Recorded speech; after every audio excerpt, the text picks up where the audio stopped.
Kia ora, kia rana, malo lelei, whakalofa rai atu, talofa lava, malo soifua maua malangi ma. My role as CEO here is to lead.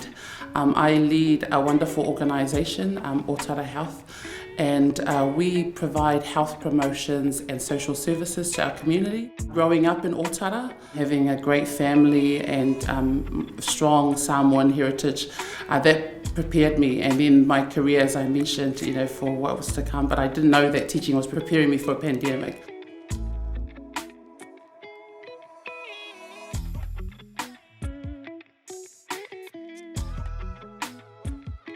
The reason I changed was so that I could give back to my community. I saw the need, as much as education was so important, the need for health outcomes, was great for our Māori and Pacific community, an opportunity to serve my community and to give back to the people of Otara who've given so much to me. You read the papers, you watch the news, you see things happening around you and you think, what can I do?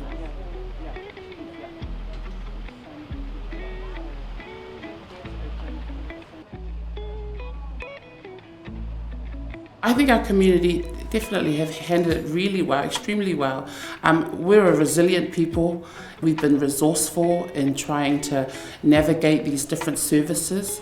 The fact that we've made the testing available, so that was primary goal, was to get that available, because we knew from history, Spanish influenza took out 20% of the Samoan population. 20% of 5 million is 1 million people. If that happened here, that's what we're looking at. Those are the sort of figures.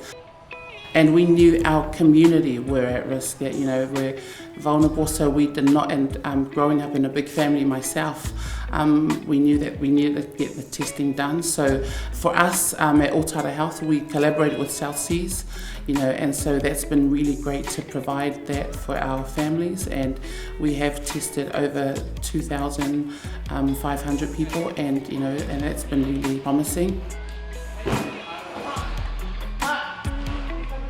The need was for a satellite food bank, so we've had to set up a food bank to help our families. What we've seen is the sacrificial giving and the generosity even when they don't have much, and then the resilience through this pandemic.